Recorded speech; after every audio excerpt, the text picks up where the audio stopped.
Okay.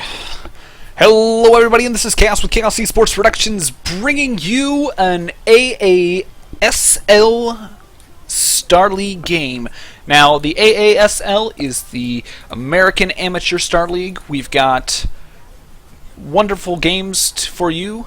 Spawning in the lower left-hand corner, it is going to be, I'm going to call him Austin, because I'm pretty sure Cruz is his tag. So, spawning in the lower left-hand corner, it is Austin. I need to turn off my music. Ha ha ha.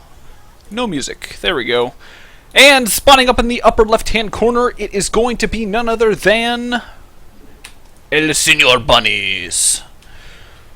So, we've got a PvT on Neoplanet S. Now, this map is actually kind of an interesting map.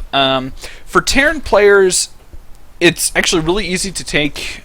Well, for most Terran players in any map, it's fairly easy to take a natural expansion fairly quickly.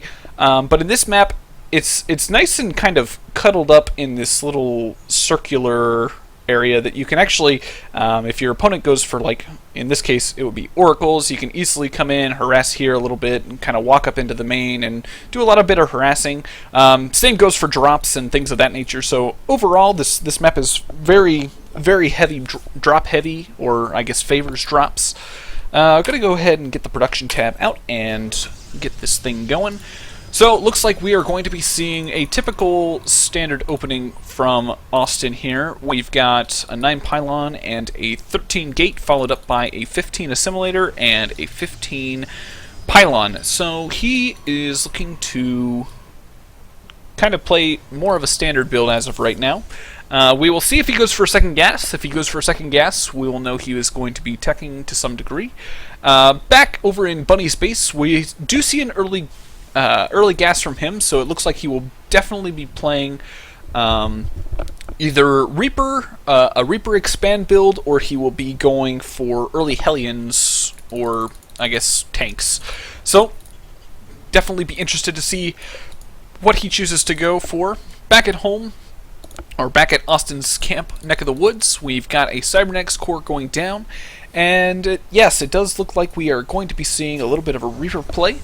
So it'll be really interesting to see how Austin chooses to deal with this. If he goes for a really early Stalker, obviously he'll be very well suited for dealing with any Reaper play. So far we haven't seen a gas from him, so there's a very high probability of him foregating. Because a lot of times you want to get that second gas down so you can get your Mothership core out and play kind of more of a defensive style where you can tech and get your natural expansion up fairly quickly. Back at home, back in Bunny's base, we're looking at a relatively early expansion. Like I said before, definitely a Reaper expand build. Now he is going to come into here, and we will. Oop, wrong button. Come in here, he is going to get spotted immediately, and he is actually going to scout every single gateway that was planted down. I have no idea why Austin is choosing to pull his probes. That was just not good at all. Basically, he lost a lot of mining time as a function of that, and Bunnies is probably going to feel fairly happy with that. Back at home, Bunny is going to be laying down a bunker, playing very defensive. Went ahead and got up his reactor to continue getting marine production going, and is also throwing down a couple extra racks. Now, he obviously has scouted the foregate, so he's going to go ahead and place a preemptive bunker up at the top of his ramp, just to be ready for any aggression that will come. Now, I'm not sure why Austin chose to place his pylon way back here. It probably would have been better off being closer up here. My guess is this is just like a preemptive pylon to kind of closen the gap for the initial warp in, yeah, which is exactly what that is. So, Bunnies is actually going to feel fairly comfortable. He's got plenty of Marines, or SCVs down here at his natural, so he's going to be able to pull off and repair this no problem. As far as vision-wise, he doesn't quite see it yet, but I would assume that he is thinking that it's going to be coming here in a little bit. Now, one thing that I do note is Austin has not gotten any sentries, so he will not be able to force field behind the... Wow! The bunker goes down. That was that was really unexpected. I didn't expect that bunker to go down.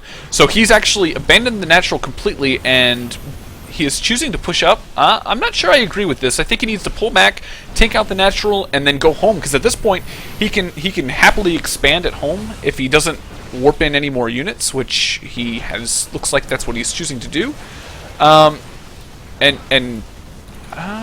don't know. It's going to be really close. If we look at the units tab, Bunnies has 3 Marauders out, a single Reaper, and only 4 Marines out. So this is actually looking fairly well. He's pulling the SCVs, and oh my gosh, he might actually be able to hold this. Now, he has lost quite a bit, which is really unfortunate, but he's actually been able to hold off. And overall, I think he's in actually a pretty decent position, because I mean, behind this, Austin wasn't building up any probes at all. This this Reaper has been going to town on this gateway, and basically at this point they're kind of on even terms. Now, unfortunately for Austin, he has yet to expand, and I'll be really interested to see how Bunnies chooses to react. That as far as vision, he hasn't seen any other tech paths from Austin, so he's not really worried about too many like Dark Templars or anything of that nature. One thing that he doesn't know is he doesn't know whether or not there is an expansion for Austin, so it'll be interesting to see how he continues to play this game. As of right now, he's being very Marauder heavy in his unit composition, which I guess is probably a little bit more expected with the number of Stalkers that he saw with the original aggression. So definitely, looks like he's going to be moving out, and there's going to be a quick engagement here. Austin's actually doing a fair amount of damage, doing a really good job of kiting from Bunny, and it looks like he's going to abandon the natural yet again. So at this point, you know, he's losing the mining time that he would be getting on his natural, and it looks like he's just going to do a quick SCV surround. And at this point, you know, it's kind of a weird situation, because like, Austin is back at home. He hasn't built any probes. He's just continuing to pressure with this 4-gate, and you know, Bunnies is just holding it off very well. He hasn't really lost a whole bunch. As far as units goes, he's got more workers, and his army is actually a little bit stronger because he's able to kite. Bunnies is going to be pulling a few SCVs just to deal with the continued aggression, but at this point, I think this is more or less over. Unfortunately for Austin, his aggression wasn't able to really do anything, and you know, four zealots is just not going to be enough. He's going to walk in here, and this is more or less going to be GG. And there it is. Wow, a fairly short game. 2 Masters players duking it out. Unfortunately for Austin, his 4-gate did not quite pan out. So yeah, we'll go ahead and take a quick look at the score screen, check out the stats, see how things went. I think the biggest turning point was the fact that he held off the original aggression, and since Austin wasn't able to go back and expand and kind of play out the mid and late game, he basically just fell completely behind, especially not taking out as many SCVs as he probably wanted to. The mules more or less take over SCVs. I mean, a mule is efficiently like 3 SCVs, so you get a lot of extra mining with that, and pretty much kept him in the game and got him ahead.